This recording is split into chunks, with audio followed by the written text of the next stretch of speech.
Price the Lord. ഒരു മാസം അങ്ങനെ എന്താ പറയുക, നമ്മൾ അടിച്ചു പൊളിച്ചല്ലേ.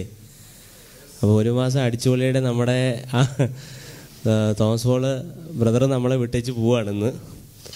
ഇനിയൊരു വർഷം അല്ലെ മുന്നോട്ടുള്ള 5 വർഷത്തേന് നമ്മൾ അടിച്ചു പൊളിച്ചോണം എന്നുള്ളതാണ് ബ്രദർ പറയുന്നത്.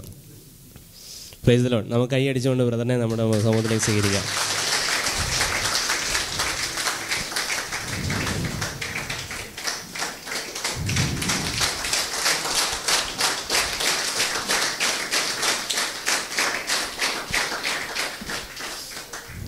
Price the Lord. നമ്മൾ ശരിക്കും കുറച്ച് പേർക്കെങ്കിലുമൊക്കെ അറിയായിരിക്കും, നമ്മൾ ക്യാരിസൺ റിട്രീറ്റ് ജൂൺ 19 മുതലാണ് നമ്മൾ ബ്രദറിനെ നമ്മൾ ആഗ്രഹിച്ചത്, നമ്മൾ പ്രാർത്ഥിച്ചത്. പക്ഷേ അതിന് മുമ്പായിട്ട് ഓസ്ട്രിയയിൽ ഒരു ധ്യാനം ഉണ്ടായിരുന്നു. അപ്പോൾ ആ ധ്യാനത്തിലിരുന്ന് പ്രാർത്ഥിക്കുന്നവർക്കൊരു സന്ദേശം കിട്ടി, ഇപ്പം ധ്യാനത്തിന് വേണ്ടി ഇങ്ങോട്ട് വരണ്ട, വേറെ എവിടെയോ വലിയൊരു ബോംബ് പൊട്ടാനുണ്ട്, അത് പൊട്ടിച്ചിട്ട് ഇങ്ങോട്ട് വന്നാൽ മതിയെന്ന്. ബ്രദർ സെഹിയോൻ്റെ ധ്യാനം കഴിഞ്ഞപ്പം ഞാൻ വിളിച്ചപ്പോൾ പറഞ്ഞ ഒരു സംഭവം, എടാ ഓസ്ട്രിയക്കാർ ഒരു കാരണവശാലും ധ്യാനം ക്യാൻസൽ ചെയ്യുന്നവരേ, എന്തോ കാര്യമായിട്ടുള്ളത് നടക്കാൻ പോകുന്നു എന്നുള്ളതാണ്. അങ്ങനെയാണ് ശരിക്കും നമ്മുടെ അബൈഡിൻ്റെ ധ്യാനം നമ്മൾ ആദ്യം 12 മുതൽ നമ്മളാകുന്നതും, പിന്നെ നമ്മുടെ ഫാമിലി റിട്രീറ്റ്, ഇതെല്ലാം ശരിക്കും ബ്രദറിലൂടെ നമ്മൾ കേട്ടതുപോലെ പരിശുദ്ധാത്മാവ് പ്രാർത്ഥിക്കുന്നത് എങ്ങനെയാണെന്നുള്ളത് കൃത്യമായിട്ട് ഈ ജൂൺ 10 മുതൽ ഇന്ന് വരെ രാവിലെ 6:30 മുതൽ രാത്രി 9:30 വരെ ഒരു ദിവസം പോലും ഒഴിവില്ലാതെ നമ്മുടെ കിട്ടിയ ആ 10-ാം തീയതി മുതൽ ഇന്ന് വരെയും ഒരു നേരം പോലും, ഇടയ്ക്കത്തെ ഒരു 3 മണിക്കൂർ നേരം ഉച്ചയ്ക്ക് ലഞ്ച് ബ്രേക്ക് ഉള്ളത് എവിടെയെങ്കിലും പോയി കഴിക്കാനുള്ള സമയമാണ്, അതേ ഉള്ളൂ. അല്ലാതെ ബാക്കിയുള്ള എല്ലാ സമയങ്ങളിലും നമ്മുടെ കൂട്ടത്തിലുണ്ടായിരുന്നു. Price the Lord. 65 വയസ്സുള്ള ഒരാൾ ഇങ്ങനെ ഓടണമെന്നുണ്ടെങ്കിൽ വ്യക്തിക്ക് ഓടാൻ പറ്റത്തില്ല. ഈ പറഞ്ഞ റോക്കറ്റ് വിടുന്ന കുറേ ആൾക്കാർ വിയന്നയിലും എവിടെയും ഉണ്ട്, അതുകൊണ്ട് മാത്രമാണ് ഓടാൻ സാധിക്കുന്നത്. Price the Lord. നമുക്ക് അതിനെ ഓർത്ത് ദൈവത്തെ നമുക്കൊന്ന് സ്തുതിച്ച് പ്രാർത്ഥിക്കാം. ഹല്ലേലൂയ.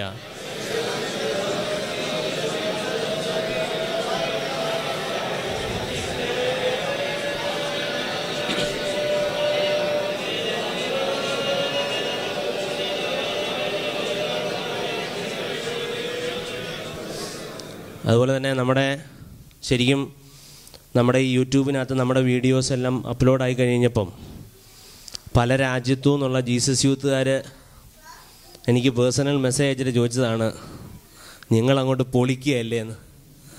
കാരണം അവർ ഇൻ്റർനാഷണൽ കൗൺസിലിനോട് ഒരാഴ്ചത്തേനൊരു പ്രീച്ചറെ ചോദിച്ചിട്ട് അവർക്ക് കിട്ടുന്നില്ല. ഇവിടെ 30 ദിവസത്തേനാണ് പ്രീച്ചറെ ദൈവം അനുവദിച്ചത്. അപ്പോൾ ഇൻ്റർനാഷണൽ കൗൺസിലിലേക്ക് ദൈവം അങ്ങനെ ഒരു ബോധ്യം കൊടുത്ത് നമുക്ക് ഈ ഒരു 30 ദിവസം ഈ ഖത്തറിന് വേണ്ടിയിട്ട് തരാൻ ദൈവം എന്തുമാത്രം നമുക്ക് വേണ്ടി ഒരുക്കി വെച്ചതിനെ ഓർത്ത് കർത്താവിന് നല്ലൊരു കൈയ്യടി കൊടുക്കാം. ഇനി ഈ 30 ദിവസം നമുക്ക് എങ്ങനെ ഒരുങ്ങി കിട്ടിയെന്ന് ചോദിച്ചു കഴിഞ്ഞാൽ, ഈ പറഞ്ഞതിൻ്റെ കൂട്ട് ഇവിടെ ബ്രദർ ഇന്നലെ നമ്മൾ ഇൻ്റർസെഷൻ്റെ ധ്യാനത്തിൽ പറഞ്ഞതിൻ്റെ കൂട്ട് വർഷങ്ങൾക്ക് മുമ്പ് ഇവിടുന്ന് കുറച്ച് പേര് റോക്കറ്റ് വിട്ടിട്ടുണ്ടായിരുന്നു. റോക്കറ്റ് വിട്ടത് നിങ്ങൾ തെറ്റിദ്ധരിക്കേണ്ട, ഇൻ്റർസെഷനാണ് കേട്ടോ. അപ്പം അങ്ങനെ നമ്മുടെ എൽഡേഴ്സായിട്ടുള്ള അനേകർ മുട്ടുകുത്തി പ്രാർത്ഥിച്ചതിൻ്റെയും കരഞ്ഞതിൻ്റെയും ഫലമായിട്ടാണ് നമുക്ക് ഈ ഒരു 30 ദിവസം ഇവിടെ കിട്ടിയത്. അല്ലാതെ വേറെ ആരും ഇതിനകത്തൊരു ഒന്നും ചെയ്തിട്ടില്ല. അങ്ങനെ അവരുടെ പ്രാർത്ഥനയ്ക്ക് വിലയുള്ളത് കൊണ്ട് ദൈവം അനുവദിച്ച, ദൈവം കരുണയോടുകൂടി നമുക്ക് തന്നതാണ്. കഴിഞ്ഞ കാലങ്ങളിൽ ഈ ഖത്തറിന് വേണ്ടി പ്രാർത്ഥിച്ച അനേകരുണ്ട്, നാട്ടിലുള്ളവരുണ്ട്, ഇവിടെ നിന്ന് വിട്ടുപോയവരുണ്ട്, അവരിപ്പോഴും ഖത്തറിനെ സ്വപ്നം കണ്ട് പ്രാർത്ഥിക്കുന്നവരുണ്ട്. അപ്പോൾ അവരൊക്കെ എവിടെയായിരുന്നാലും പ്രത്യേകിച്ച് നമുക്ക് കരങ്ങൾ ഉയർത്തി നമ്മുടെ കാലഘട്ടങ്ങളിൽ ജി സി യൂത്ത് അല്ലാത്തവർ ആരൊക്കെ ഈ ഖത്തറിന് വേണ്ടി ദൈവരാജ്യം വളരണമെന്ന് ആഗ്രഹിച്ചിട്ടുണ്ടോ, അവരൊക്കെ എവിടെയെല്ലാം ഉണ്ടോ അവരെല്ലാം നമുക്കൊന്ന് അനുഗ്രഹിച്ച് പ്രാർത്ഥിക്കാം.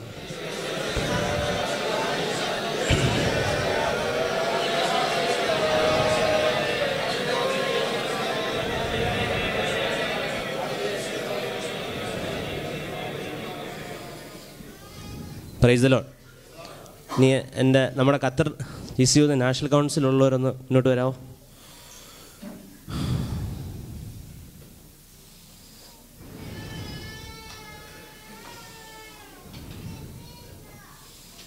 ജോയിച്ചേട്ടനില്ലേ? ഉണ്ടോ? ഉണ്ടോ? ആ, യൂത്ത് ടീമിൽ നിന്ന് ആരെങ്കിലും ഉണ്ടോ? സുബിൻ വാ. വർഗീസ് ഉണ്ടോ? ആ, സുബിൻ വാ.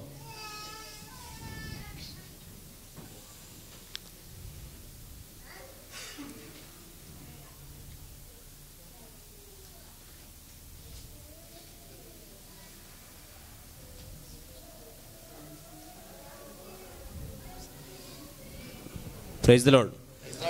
അതായത് നമ്മൾ ശരിക്കും 6 മാസങ്ങൾക്ക് മുമ്പ് നമ്മൾ ഈ ഒരു ടീം ഇരുന്ന് പ്രാർത്ഥിച്ചപ്പോഴാണ് ശരിക്കും തോമസ് പോളിനെ നമുക്ക് ധ്യാനത്തിന് വേണ്ടി ഇവിടെ കൊണ്ടുവരണം എന്നുള്ള ആശയം നാഷണൽ കൗൺസിലിലുള്ള ഓരോരുത്തരും പറഞ്ഞത്. അതിൻ്റെ ഫലമായിട്ടാണ് നമ്മൾ 6 മാസം മുമ്പേ ബ്രദറിൻ്റെ കലണ്ടർ, ഇനിയിപ്പം ബ്രദറിന് ജനുവരി മാത്രമേ ഉള്ളൂ അടുത്ത ഓഫ് വരുന്നത്. അതായത് 6 മാസം മുമ്പേ നമുക്ക് ആ കലണ്ടർ ലോക്കാക്കുകയും അത് പ്രത്യേകിച്ച് നാഷണൽ കൗൺസിലിൽ എല്ലാവരും ഒരുമയോടുകൂടി ഇരുന്ന് പ്രാർത്ഥിച്ച് ദൈവം അവരിലൂടെ തോന്നിപ്പിച്ചൊരു കാര്യമാണ്. പ്രത്യേകമായിട്ട് നമുക്കൊരു നിമിഷം നാഷണൽ കൗൺസിലുള്ള എല്ലാവർക്കും ഒരുപാട് ഈ ഒരു 30 ദിവസത്തെ ഒരുപാട് അതിന് മുമ്പ് ഒരുപാട് പ്രയാസങ്ങളുണ്ടായിട്ടുണ്ട്, കുടുംബത്തിൻ്റെ പ്രശ്നങ്ങളുണ്ട്, എല്ലാം ഉണ്ട്. അതെല്ലാം നമുക്കൊന്ന് അനുഗ്രഹിച്ച് പ്രത്യേകം പ്രാർത്ഥിക്കാം. ഹല്ലേലൂയ. ദൈവമേ, അഭിഷേകം ചെയ്യണമേ കർത്താവേ.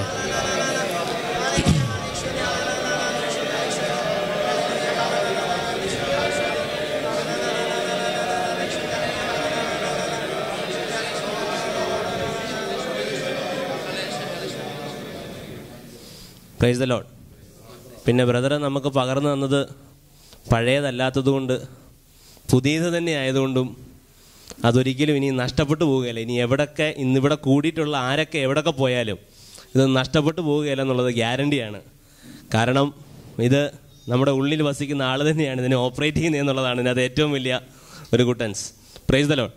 അപ്പോൾ ഇതിനു വേണ്ടി സഹകരിച്ച നമ്മുടെ GCUത്തിലെ ഓരോ മിനിസ്ട്രീസ്, ഓരോ അംഗങ്ങൾ, പിന്നെ 2 പേരുടെ പേര് ഞാൻ ഒന്ന് എടുത്തു പറയുകയാണ്. ഒന്ന്, ഈ 30 ദിവസവും 3:30 അല്ലെ 3 മണിയാകുമ്പോഴേ ഇവിടെ വന്ന് ഈ ലൈറ്റും ഫിറ്റിങ്ങും എല്ലാം ചെയ്യുന്ന ഒരു ഫ്രാൻസ് ചേട്ടനുണ്ട്. ഒന്നും പറഞ്ഞിട്ടില്ല ഫ്രാൻസ് ചേട്ടനോട്. ആദ്യം LSSൻ്റെ ഇവിടുത്തെ പ്രോഗ്രാമിന് വന്നപ്പം ബ്രദർ എന്നോട് പറഞ്ഞ് ക്യാമറ പിടിക്കാൻ, എനിക്കിതിനകത്ത് ഒരു വകുപ്പും അറിയത്തില്ല. ഞാൻ ഫ്രാൻസ് ചേട്ടനോട് പറഞ്ഞു, ഫ്രാൻസ് ചേട്ടാ ഒന്ന് പിടി. അന്ന് ഞാനിത് ഇത് പിടിച്ചേൽപ്പിച്ചതേ ഉള്ളൂ. പിന്നീട് സെബിനെ വേറെ ആരെങ്കിലും ഒന്ന് പിടിപ്പിക്കുമെന്ന് പറഞ്ഞിട്ടില്ല ഇന്ന് വരെയും. അപ്പോൾ അത് ദൈവത്തിന് വലിയൊരു അനുഗ്രഹമാണ്. അതുപോലെ തന്നെ നമ്മുടെ ജോൺസൺ ചേട്ടൻ പോയില്ലേ? അതായത് 3 നേരം മരുന്ന് കഴിച്ചിട്ടാണ് ജോൺസൺ ചേട്ടൻ ഇവിടെ വന്നിരുന്ന് ഇതേ സുനാപ്പിയെ പിടിപ്പിക്കുന്നത്, ഈ ലാപ്ടോപ്പിൽ ഇത് കാണിക്കുന്നത്. ഈ സാധനമെല്ലാം തൂക്കി പിടിച്ചുകൊണ്ട് നടന്ന് അവിടുന്ന് ഇൻഡസ്ട്രിയൽ ഏരിയയിൽ നിന്ന് ഇവിടെ വരെ വന്ന് ഇത് കാണിക്കാൻ ഒരു ദിവസം പോലും വിളിച്ച് പറഞ്ഞ് ജോൺസേട്ടാ വരണമെന്നുമല്ല, ഇതെനിക്കറിയാം ഇത് വരണമെന്ന് പറഞ്ഞ് ആഗ്രഹിച്ച് ഇങ്ങോട്ട് വരുന്നതാണ്. അപ്പോൾ അതിൻ്റെ ഒരു തീക്ഷ്ണതയെ നമ്മൾ പ്രത്യേകമായിട്ട് നമുക്ക് നന്ദി പറയാം.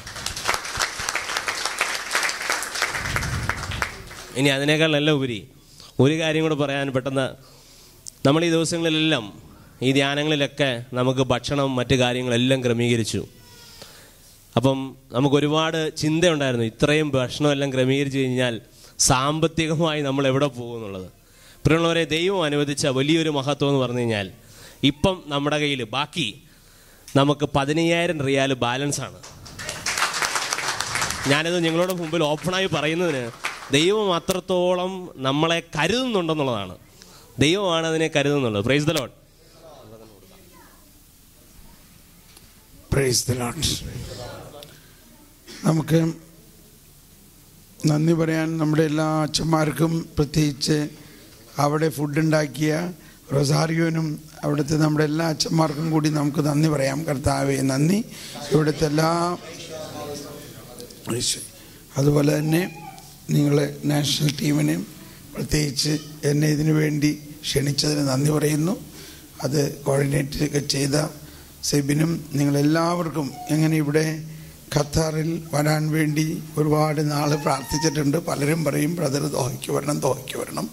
പക്ഷേ അങ്ങനെ അവസാനം ഇത് ഒരു വലിയ സംരംഭമായി. തീർച്ചയായിട്ടും ഈ മരുഭൂമിയിലെ വലിയ ഒരു നീരുറവ് പോലെ ഈ വിതച്ച വിത്തുകളും ഈ പരിശുദ്ധാത്മാവിൻ്റെ പൊതുവീഞ്ഞും നിങ്ങൾ ഓരോരുത്തരുടെയും ഹൃദയത്തിലൂടെ ഈ നാട് മുഴുവനും പടരും എന്നതിന് യാതൊരു സംശയവുമില്ല. Praise the Lord. എനിക്ക് ഒട്ടും ക്ഷീണമൊന്നും അധികം ഇല്ല കേട്ടോ. രാത്രി ഒരു 11 മണിയൊക്കെ ആകുമ്പോഴത്തേന് ക്ഷീണം ഉണ്ടാവുള്ളൂ. പക്ഷെ ഇപ്പം എനിക്ക് ഭയങ്കര സന്തോഷമാണ്. സാധാരണ ഇങ്ങനെയൊക്കെയുള്ളവരുടെ കഴിയുമ്പോൾ കർത്താവ് പറയും, ചെറിയ കാര്യങ്ങളിൽ വിശ്വസ്തനായ നിന്നെ ഞാൻ വലിയ കാര്യം ഏൽപ്പിക്കുന്നു എന്നും പറഞ്ഞൊരു സർട്ടിഫിക്കറ്റ് തരും. അപ്പോൾ ഇതിൻ്റെ എല്ലാം അനുഗ്രഹം, ഇതിൻ്റെ ഫലമായിട്ട് എന്തോ വലിയ കാര്യം ഇനി കർത്താവ് ചെയ്യുമായിരിക്കും. അവസാനമായിട്ട് എനിക്ക് ഇത്രേ പറയാനുള്ളൂ. ഈ വലിയ ഒരു ഇൻപുട്ടാണ്. പലരും എല്ലാ ക്ലാസ്സുകളും കേട്ടേക്കണവരുണ്ട്, എല്ലാ ദിവസത്തെയും ഇല്ലേ ചിലവരൊക്കെ. അപ്പോൾ ഒരുപാട് പുതിയ കാര്യങ്ങളും പുതിയ ബോധ്യങ്ങളും നിറഞ്ഞു നിൽക്കുകയാണ്.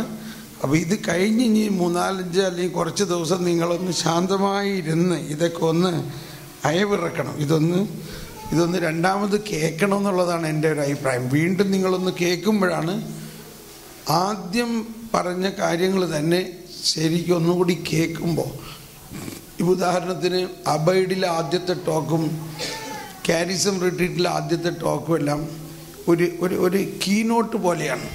അതതിൻ്റെ ടോട്ടാലിറ്റിയാണ്. അതാദ്യം മനസ്സിലാവില്ല, പക്ഷെ അങ്ങനെ ഒന്നിൽ നിന്നാണ് അത് ഡെവലപ്പ് ചെയ്തത്. അപ്പോൾ അത് രണ്ടാമതൊന്ന് കേൾക്കണം.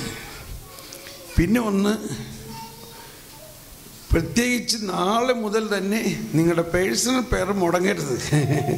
ഞാനൊക്കെ കഴിഞ്ഞ് ഇനി ഇന്നൊന്ന് വിശ്രമിക്കാമെന്ന് വിചാരിക്കരുത്. അതാണ് ഈ ഒരു സ്പിരിറ്റ്, ഈ ഒരു തരംഗം തളരാതെ നിലനിർത്തുന്നതിലാണ് വിജയം. അതുകൊണ്ട് വ്യക്തിപരമായ പ്രാർത്ഥന നിങ്ങൾ ഒരിക്കൽ പോലും ഒരു ദിവസം പോലും വിട്ടുപോകാതെ പ്രാർത്ഥിച്ചാൽ മാത്രമേ ഈ ജ്വലനം നിലനിൽക്കുകയുള്ളൂ. മറ്റൊന്ന്, ഇന്നലെ നമ്മൾ കുറേ പേര് കൂടി ഒരു മധ്യസ്ഥ പ്രാർത്ഥന നടത്തി. എനിക്ക് തോന്നി ഇത്രയും എല്ലാ ദിവസങ്ങളിലെയും ഏറ്റവും ശക്തമായ പ്രാർത്ഥന ഇന്നലെ നടത്തിയ പ്രാർത്ഥനയായിരുന്നു മധ്യസ്ഥ പ്രാർത്ഥന കേട്ടോ. ഇല്ലേ? അതെ, എനിക്ക് തോന്നുന്നത് നിങ്ങൾ അങ്ങനെ ഒരു 2-3 ആഴ്ച ഒരു ദിവസം വൈകുന്നേരം ഇതേമാതിരി കൂടി വേറെ ഒന്നും സംസാരിക്കണ്ട, അതുപോലെ അങ്ങിരുന്ന് പ്രാർത്ഥിക്കുക കേട്ടോ. ഇന്നലെ നമ്മളിരുന്ന് പ്രാർത്ഥിച്ച മാതിരി ആഴ്ചയിലൊരിക്കൽ ഒരു 3-4 ആഴ്ച ഒന്ന് അങ്ങനെ നിങ്ങൾ മധ്യസ്ഥ പ്രാർത്ഥന നടത്തുകയാണെങ്കിൽ ഒരു വലിയ എന്തോ തുറവി അല്ലെങ്കിൽ വലിയൊരു ഒഴുക്കുണ്ടാവുമെന്ന് എനിക്ക് തോന്നുന്നുണ്ട്. കുറച്ചും കൂടി പേരുണ്ടായാലും നല്ലതാണ്. ഇനി അല്ലെങ്കിലും അതുപോലെ അങ്ങ് ചെയ്യാം. Price the Lord. നമുക്കൊന്നുകൂടി പരിശുദ്ധാത്മാവേ അങ്ങ് പ്രാർത്ഥിക്കണമേ. ഞങ്ങളിൽ വസിക്കുന്ന പരിശുദ്ധാത്മാവേ, എല്ലാവരും ഞങ്ങളിൽ വസിക്കുന്ന പരിശുദ്ധാത്മാവേ അങ്ങ് പ്രാർത്ഥിക്കണമേ. ഞങ്ങൾക്കറിയില്ല, വേണ്ട വിധം പ്രാർത്ഥിക്കേണ്ടത് എങ്ങനെയെന്ന് ഞങ്ങൾക്കറിയില്ല. ജീസസ് യൂത്ത് മൂവ്മെന്റിന് മുഴുവനും വേണ്ടി, ആഗോള വ്യാപകമായ ഈ മൂവ്മെന്റിന് വേണ്ടി ഞങ്ങൾ പ്രാർത്ഥിക്കാൻ ആഗ്രഹിക്കുന്നു. എല്ലാവരിലും വസിക്കുന്ന പരിശുദ്ധാത്മാവേ അങ്ങ് പ്രാർത്ഥിക്കണമേ.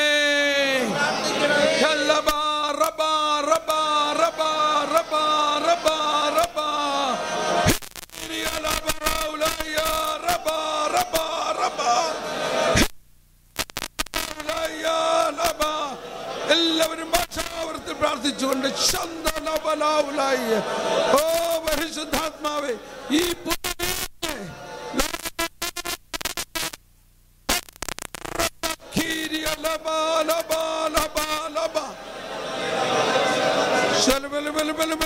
എല്ലാ ഗൾഫ് രാജ്യങ്ങളിലും പടരട്ടെ.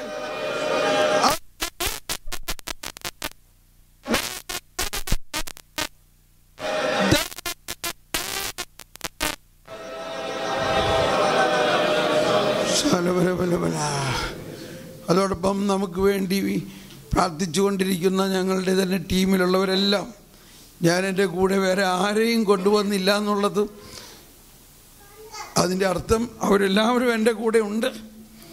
വിയന്നയിലെ ഓഫീസിൽ 24 മണിക്കൂറും പ്രാർത്ഥിച്ചു കൊണ്ടിരിക്കുന്ന ഷാജി, ഷിമ്മി, റൂബി, മരി ഇവരെല്ലാവരെയും ഓർക്കുന്നു. അതോടൊപ്പം നാട്ടിൽ നമ്മുടെ നിത്യാരാധനാ കേന്ദ്രങ്ങളിൽ പ്രാർത്ഥിച്ചു കൊണ്ടിരിക്കുന്നവരെല്ലാം ഓർക്കുന്നു. അതോടൊപ്പം മറ്റു പലരും നമുക്ക് വേണ്ടി ഡെഡിക്കേറ്റഡായിട്ട് പ്രാർത്ഥിച്ചു കൊണ്ടിരിക്കുന്നു. അവരെല്ലാവരെയും നമുക്ക് സമർപ്പിച്ച് അവരെ കൂടുതൽ ശക്തിപ്പെടുത്തുന്നതിന് നമുക്ക് നന്ദി പറഞ്ഞു ഒന്ന് പ്രാർത്ഥിക്കാം. ഹല്ലേലൂയ.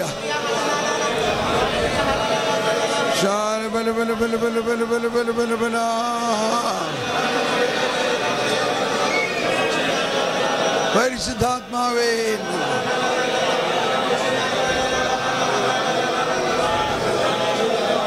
Thank you.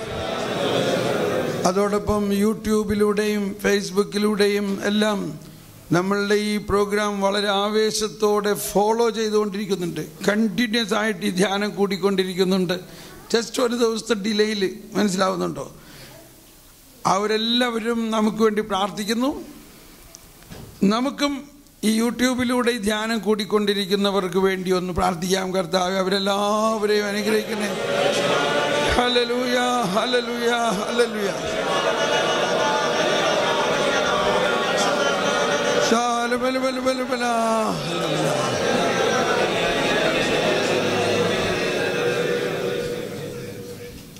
ഇനി ഒന്ന് പറയാനുള്ളത്, ഇപ്പം നമ്മൾ ഈ കേട്ട കാര്യങ്ങൾ, ഇപ്പം നിങ്ങളിപ്പോൾ ഈ ഒരു മാസമായിട്ട് എൻ്റെ കൂടെ തന്നെയാണ്. പുറത്ത് വേറെ ആരോടും അധികം സംസാരിക്കാനിടയായിട്ടുണ്ടാവില്ല. പുറത്ത് നിങ്ങളിത് സംസാരിക്കാൻ തുടങ്ങുമ്പോൾ ഇതിൻ്റെ എല്ലാം എതിരഭിപ്രായങ്ങൾ വരാൻ തുടങ്ങും.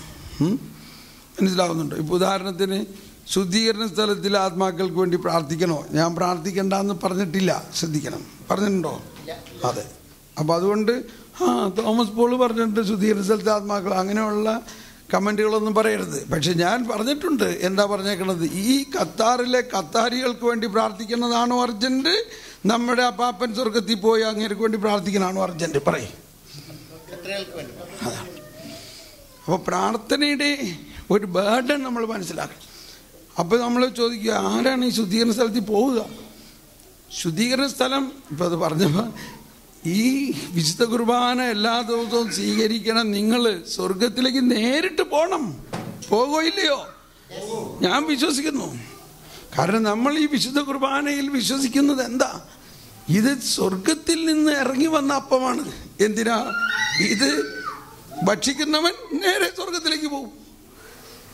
പിന്നെ അതിനിടയ്ക്ക് വേറെ വല്ല സ്ഥലമുണ്ടോ? സ്വർഗത്തിൽ നിന്ന് ഇറങ്ങി വന്നു ആൾ പറയാണ്, ഞാൻ വന്ന് നിനക്ക് വേണ്ടി ഒരു സ്ഥലം ഒരുക്കി, ഞാൻ എൻ്റെ കൂടെ നിന്നെ അങ്ങോട്ട് കൊണ്ടുപോകും. കൊണ്ടുപോകില്ലയോ? സ്വർഗത്തിൽ നിന്ന് ഇറങ്ങി വന്ന ആള്. അത് നല്ല പോയിന്റ് അല്ലേ? ഞാൻ സ്വർഗത്തിൽ നിന്ന് ഇറങ്ങി വന്നത് നിന്നെ സ്വർഗത്തിലേക്ക് കൊണ്ടുപോകാനാണ്. നമ്മൾ ഒറ്റയ്ക്ക് എങ്ങും പോണില്ല, നമ്മൾ ഒറ്റയ്ക്ക് വിടണമില്ല. ഞാൻ ആയിരിക്കുന്നിടത്ത് നീയുമായിരിക്കും. പക്ഷെ അപ്പം ആരാണ് ഈ ശുദ്ധീകരണ സ്ഥലത്തിൽ പോകുന്നത്? ഞാൻ ഇതിനെക്കുറിച്ച് ചർച്ച ചെയ്തപ്പോൾ ഞാനിങ്ങനെ പ്രാർത്ഥിക്കായിരുന്നു. അപ്പോൾ എനിക്ക് വന്ന ഭയങ്കര ഒരു ചിന്തയാണ്.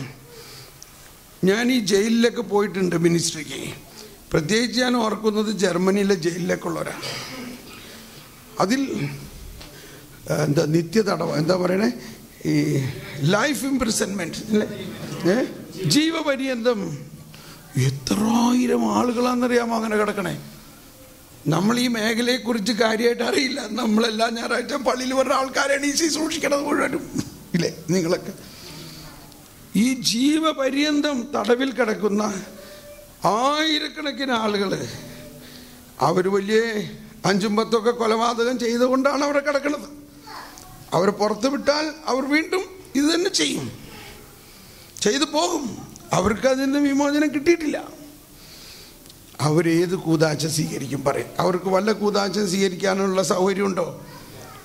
ഒരു കൂതാശ സ്വീകരിക്കാണ്ടായിരിക്കും ചിലപ്പോൾ അവർ മരിക്കാൻ പോകുന്നത്. പക്ഷേ അവരുടെ പേരും ക്രിസ്റ്റീന, മൈക്കിൾ, ഇവരൊക്കെയാണ്. മാമോദീസ സ്വീകരിച്ചിട്ടുണ്ട്.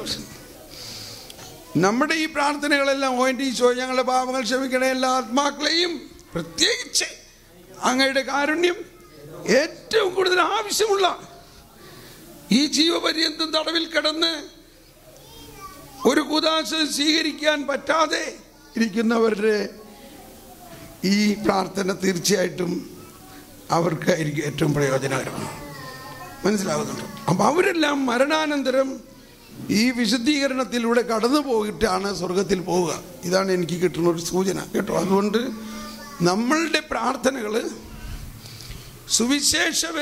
ഈ നാട്ടിലെ ജനങ്ങളെ കേന്ദ്രീകരിച്ചാണെങ്കിൽ ഇവിടെ സുവിശേഷം നടക്കും എന്ന് വിചാരിച്ച് ഞാൻ പറയുന്നില്ല. അപ്പം നമ്മൾ മരിച്ച വിശ്വാസികൾക്ക് വേണ്ടി പ്രാർത്ഥിക്കുമ്പോൾ നമ്മുടെ ആളുകൾക്ക് വേണ്ടി മാത്രമല്ല, ഈ ജയിലിൽ കിടക്കുന്ന ആൾക്കാരും വേശ്യകളും ഒരുപാട്. ഈശോ തന്നെ പറഞ്ഞില്ലേ, നിങ്ങളെക്കാളും ആദ്യം വേശ്യകളും ചുങ്കക്കാരും സ്വർഗത്തിൽ പോകുന്നു. Price the Lord. ഓക്കെ, ഇനി അടുത്ത ക്ലാസ് വേണ്ട നമുക്ക്. ഓക്കെ, പിന്നെ അപ്പോൾ ഞാൻ പറഞ്ഞു വന്നത്, നിങ്ങൾക്ക് സംശയങ്ങൾ ഉണ്ടാകും. പഠിക്കുന്ന കുട്ടിക്ക് സംശയം ഉണ്ടാവുള്ളൂ എന്ന് പറഞ്ഞ മാതിരി പഠിക്കാത്ത ആൾക്കൊരു സംശയം ഉണ്ടാവില്ല. ഈ സംശയങ്ങൾ നിങ്ങൾക്ക് ഡയറക്റ്റ് എന്നോക്ക് ഒരു വാട്സപ്പ് മെസ്സേജ് തന്ന് ചോദിക്കാം കേട്ടോ. ഇപ്പോൾ നിങ്ങളെല്ലാം ഐ തിങ്ക് ഇവിടെ കൂടിയിരിക്കുന്ന എല്ലാവരും വാട്സപ്പിൽ ഞാനുമായിട്ട് കണക്റ്റഡ് ഇല്ലെങ്കിൽ നിങ്ങൾ കണക്ട് ചെയ്തോളി. സംഭവം you take my WhatsApp number and connect and directly ask the doubt. കുറേ നാളത്തേക്ക് ഇങ്ങനെയുള്ള ക്ലാരിഫിക്കേഷൻസ് ഞാൻ തരാം. അത് പൊതുവായിട്ട് ആവശ്യമുള്ളതാണെങ്കിൽ നമ്മുടെ ഗ്രൂപ്പിൽ തരാം കേട്ടോ. അപ്പം നിങ്ങൾ ക്ലിയർ ആവും, വളരെ ക്ലിയർ ആവും. അതാണ് ഒരു കാര്യം. പിന്നെ എന്താ വേറൊരു കാര്യം കൂടി. പിന്നെ ഒന്ന് എനിക്ക് അത്ഭുതം തോന്നി, നമ്മൾ 10 വർഷമായിട്ട് ചെയ്യുന്നതാണ് ഈ Jesus wonder animation film project. അത് കുട്ടികൾക്ക് വേണ്ടി മാത്രമല്ല, നമ്മൾ വലിയവരും അത് കാണേണ്ടതാണ്. ഇന്ന് ആ സ്കിഡ് കണ്ടപ്പോൾ ഞാൻ കോരിത്തരിച്ചു പോയി. നിങ്ങൾ ആ രക്തസ്രാവക്കാരിയുടെ അത് ശരിക്കും എനിക്ക് ആ സമയത്ത് എനിക്ക് ഒരു സ്പർശനം ഉണ്ടായി. ശരിക്കും അത് കണ്ടപ്പോൾ തന്നെ ശരിക്കും ശക്തി നമ്മളെ സ്പർശിക്കുന്ന അനുഭവമാണ്. അപ്പോൾ ഇങ്ങനെ ഇതെല്ലാം നിങ്ങൾ ഉപയോഗിക്കൂ. നിങ്ങൾ കുട്ടികൾക്ക് വേണ്ടി കാര്യമായിട്ട് എന്തെങ്കിലും ചെയ്യണമെന്നുള്ളതാണ് എൻ്റെ അഭിപ്രായം. ഇങ്ങനത്തെയുള്ള ഈ വീഡിയോസും ഇപ്പം ഞാൻ വേറെ കുറേ പ്രോജക്റ്റ് ഉണ്ടായിക്കൊണ്ടിരിക്കുന്നു. കൊച്ചുകുട്ടികൾക്ക് വേണ്ടി 3D അനിമേഷനിൽ ദൈവവചനം ഡയറക്റ്റ് അവരെ പഠിപ്പിക്കാനൊക്കെ ഉള്ളത്. അപ്പോൾ അതിനുവേണ്ടി നിങ്ങൾ പ്രാർത്ഥിക്കുക. അതാണ് നമ്മുടെ പ്രധാന ഒരു പ്രോജക്റ്റ്. അതുകൂടാണ്ട് ഞാനിതിനെക്കുറിച്ചൊന്നും പറയാനൊന്നും സമയം കിട്ടിയിട്ടില്ല. നിങ്ങളത് അനുഭവിക്കുക എന്നുള്ളതാണ്. അതാണ്ട് 500ഓളം മിനിറ്റ് അനിമേഷനുണ്ട്. അതിൻ്റെ ഒരു വിവരത്തിന് വേണ്ടി പറയാണ്. കാരണം നമുക്ക് ഒരു സംഭവത്തിന് അതിൻ്റെ വില ഒന്ന് അറിയുമ്പോഴല്ലേ നമുക്കതിൻ്റെ വാല്യൂ മനസ്സിലാവുന്നത്. ഏറ്റവും ബുദ്ധിമുട്ടുള്ളതും വളരെയധികം സമയമെടുക്കുന്നതാണ്. ഞാൻ ഈ ജോലിയുടെ ഇടയ്ക്കൊക്കെ അനിമേഷന് വേണ്ടി സ്ക്രിപ്റ്റ് എഴുതുന്നു, അതിൻ്റെ സ്റ്റോറി ബോർഡ് വെരിഫൈ ചെയ്യുന്നു, അതിൻ്റെ സ്ക്രീൻ ഷോട്ടുകൾ വെരിഫൈ ചെയ്യുന്നു, അതിൻ്റെ ആംഗിൾസ്, ഇതൊക്കെ ഡയറക്ഷനിൻ്റെ ഇടയ്ക്ക് ചെയ്തുകൊണ്ടിരിക്കാൻ. 1 മിനിറ്റ് അനിമേഷന് നമ്മൾ കേരളത്തിൽ ചെയ്യുന്നത് കൊണ്ട് 50,000 രൂപയാവുന്നുള്ളൂ. 50,000 രൂപ 1 മിനിറ്റിന് ഇതിന് ഉദ്ദേശം ചിലവുണ്ട്. അങ്ങനെ 500 മിനിറ്റ് നമ്മൾ ചെയ്തു കഴിഞ്ഞിരിക്കുന്നു. നിങ്ങൾ സൗകര്യമുള്ളപ്പോൾ കാൽക്കുലേറ്റ് ചെയ്ത് നോക്കിക്കോ എത്രയാവുന്നു കേട്ടോ. അത്രയും വിലപിടിപ്പുള്ള സാധനമാണ്. കംപ്ലീറ്റ് USB ഡ്രൈവിൽ സെബിൻ്റെ അടുത്തുണ്ട്. നിങ്ങൾക്ക് ഡൗൺലോഡ് ചെയ്തെടുക്കാം. ഫ്രീ ആയിട്ടാണ് കർത്താവ് ഇതൊക്കെ കൊടുക്കാൻ പറയണത്. ഇത് ഫ്രീ ആയിട്ട് കൊടുക്കാൻ പറയുന്നതിൻ്റെ ഉദ്ദേശം നമ്മൾ അത്രയ്ക്ക് ഇതിൽ പ്രചരിപ്പിക്കാനും ഉപയോഗിക്കാനുമാണ്. പക്ഷെ അതിന് വിലയുണ്ടെന്ന് മനസ്സിലാക്കണം. Somebody has paid for it. ഇതെല്ലാം ഓൾറെഡി പെയ്ഡ് ഓഫാണ്. ആരോയൊക്കെ ഇതിനു വേണ്ടി പൈസ തന്നു. പക്ഷെ അതിന് അത്രയ്ക്ക് വിലപിടിപ്പുള്ളതാണെന്ന് നമ്മൾ മനസ്സിലാക്കണം. കാരണം നമ്മൾ മിക്കി മൗസും ടോം ആൻഡ് ജെറി ഇങ്ങനെ കണ്ടുകൊണ്ടിരിക്കുകയാണ്. അതൊക്കെ അതേമാതിരി അതോ അമേരിക്കൻ കമ്പനി ഉണ്ടാക്കിയിട്ടേക്കണതാണ് എന്ന് വിചാരിക്കരുത്. ഇത് പാവപ്പെട്ട ഇന്ത്യൻ ആൾക്കാരാണ് ഇതൊക്കെ ഉണ്ടാക്കിയേക്കണത്. എനിവേ, അപ്പോൾ അത് നിങ്ങൾ പ്രചരിപ്പിക്കുക. രണ്ടാമത്, യൂട്യൂബ് ഇന്ന് ഈ മീഡിയ മുഴുവനും നമ്മൾ കർത്താവിന് വേണ്ടി ഉപയോഗിക്കുമ്പോഴാണ് ഇതിൻ്റെ മഹത്വം അറിയണത്. നമ്മൾ മീഡിയ മുഴുവനും പൊട്ടത്തരമാണെന്ന് പറഞ്ഞിരിക്കരുത്. ഈ ടെക്നോളജി പ്ലാറ്റ്ഫോം ജോൺ പോൾ രണ്ടാമൻ പറയാണ്, പൗലോസ് ലീഗ ഇപ്പം ഉണ്ടായിരുന്നെങ്കിൽ he would have used this as a Areopagus ആണ് ഇതിന് പറയണത്. അപ്പം ഇതിനെ നമ്മൾ എഫക്റ്റീവായിട്ട് ഉപയോഗിക്കുമ്പോൾ ദൈവത്തിന് മഹത്വവും. ഇത് നോക്കി ഇപ്പോൾ നമ്മുടെ ഓരോ എപ്പിസോഡുകളുടെയും ഹിറ്റ് ലിസ്റ്റ് നമുക്കറിയാം. അപ്പോൾ ഇത് നിങ്ങൾ പ്രചരിപ്പിക്കുക, മറ്റുള്ളവരെ അത് സബ്സ്ക്രൈബ് ചെയ്യിക്കുക, അവരോട് പറഞ്ഞു കൊടുക്കുക. ഇത് കാണാൻ പ്രത്യേകിച്ച് ജോലി ചെയ്യുന്ന നിങ്ങൾ നേഴ്സുമാരും ജോലിക്കാരും എല്ലാം നമുക്ക് 8-9 ദിവസമൊന്നും പോയവരടുത്ത് ധ്യാനം കൂടാൻ എപ്പോഴും സാധിക്കില്ല. പക്ഷേ ഇത് എല്ലാ ദിവസവും 1-2 എപ്പിസോഡെങ്കിലും വെച്ച് കണ്ടാൽ നിങ്ങൾക്കൊരു ധ്യാനം കംപ്ലീറ്റ് ആക്കാൻ പറ്റും. അത് നിങ്ങളുടെ മറ്റ് ഗ്രൂപ്പിന് പറയാം. നിർത്താൻ പോവുകയാണ്. ഇനി നാളെ മുതലത്തെ പ്രോഗ്രാം ഒന്ന് പറയുകയാണ് നിങ്ങൾക്കൊരു സൂചനയ്ക്കായിട്ട്. നാളെ മറ്റന്നാളും ഞാൻ തീർച്ചയായിട്ടും കംപ്ലീറ്റ് ഡെഡായിരിക്കും, കിടക്കുമായിരിക്കും. അതാണ് എപ്പോഴും ഇങ്ങനത്തെ ഒരു ലോങ് ഇത് കഴിഞ്ഞാൽ I will be fully paralysed ആയിട്ട് കിടക്കും. ഏതായാലും ഭാര്യയും വീട്ടിലുണ്ട്. അങ്ങനെ 2 ദിവസം ഞങ്ങൾ അവിടെ കിടക്കും. അറിയില്ലെങ്കിൽ ഞാനിടയ്ക്ക് ആരെങ്കിലുമൊക്കെ കാണാൻ വരുവാണ്. 3-ാം തീയതി മുതൽ സിസ്റ്റേഴ്സിൻ്റെ ധ്യാനമാണ്. അതും ഇതുപോലെ 6:30 മുതൽ രാത്രി 10:00 വരെയുള്ള ഇൻറ്റൻസീവ് ധ്യാനമായിരിക്കും.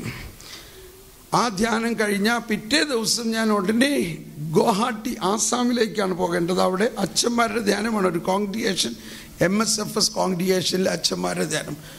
ആ അച്ഛന്മാരുടെ ധ്യാനം 15-ാം തീയതി കഴിഞ്ഞാൽ 16-ാം തീയതി ഓസ്ട്രിയയിലേക്ക് പോകണം. ചെക്ക് റിപ്പബ്ലിക്കിലാണ് ധ്യാനം. ചെക്ക് എന്ന് പറഞ്ഞാൽ നിരീശ്വര രാജ്യമാണ്, നിരീശ്വരവാദികളുടെ രാജ്യമാണ്. അവിടെ നമ്മൾ കുറച്ച് വർഷങ്ങളായിട്ട് വർഷത്തിലൊരു ധ്യാനം നമുക്ക് ചെയ്യാൻ പറ്റുന്നുണ്ട്. അങ്ങനെ ചെക്ക് റിപ്പബ്ലിക്ക് കഴിഞ്ഞാൽ അടുത്തത് ഉടനെ ജർമ്മനിയാണ്. അങ്ങനെ ജർമ്മനിയിലെ ധ്യാനം കഴിഞ്ഞ് ജൂലൈ 29-ാം തീയതി ജീസസ് യൂത്ത് UK ധ്യാനമാണ്. അവിടെ ഏതാണ്ട് 2 ആഴ്ച ജീസസ് യൂത്ത് UK. അപ്പം അവിടെ വേറൊരു സ്റ്റൈലിലാണ് ആ ഒരു ധ്യാനം. ആക്ച്വലി നാളെ മുതൽ ഞാൻ വീഡിയോ അയച്ചു കൊടുക്കാമെന്നാണ് പറഞ്ഞേക്കണത്.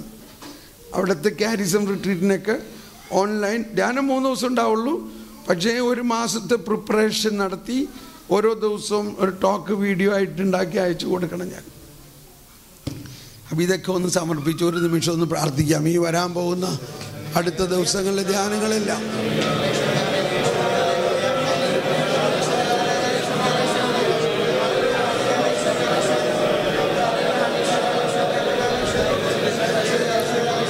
പരിശുദ്ധാത്മാവേ പ്രാർത്ഥിക്കണേ. Price the Lord.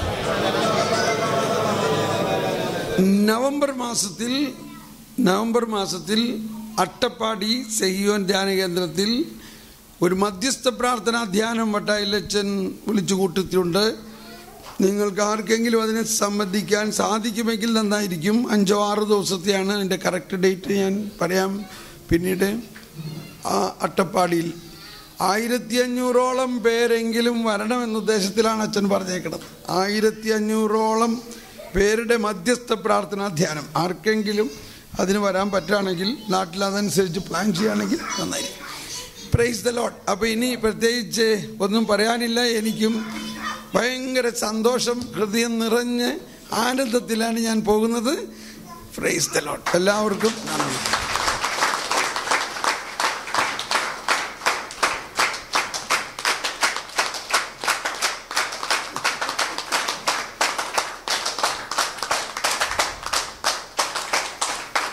ഞാൻ ഒരു ഹിന്ദി പാട്ട് പാടാറുണ്ട്.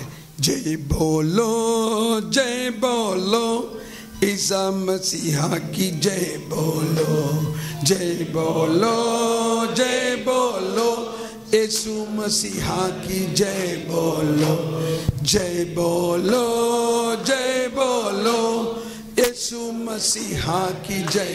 ഇനി ഉച്ചസ്വരത്തിൽ ഒരു ജയാണ് കേട്ടോ. ഉച്ചസ്വരത്തിൽ നിങ്ങളുടെ എല്ലാ ശബ്ദവും ഉയർത്തിക്കൊണ്ട് ബോലോ പ്രഭു യേശു ക്രിസ്തു കി. Praise the Lord.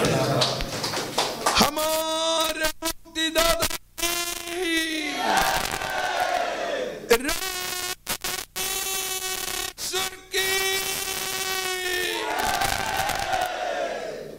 ആമേൻ.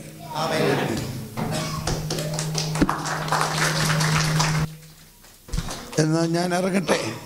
ഞാൻ ഉടനെ ഇറങ്ങി പാക്ക് ചെയ്ത് എയർപോർട്ടിലേക്ക് പോവുകയാണ്. അപ്പോൾ നിങ്ങൾ കണ്ടിന്യൂ ചെയ്യൂ. Okay, God bless you.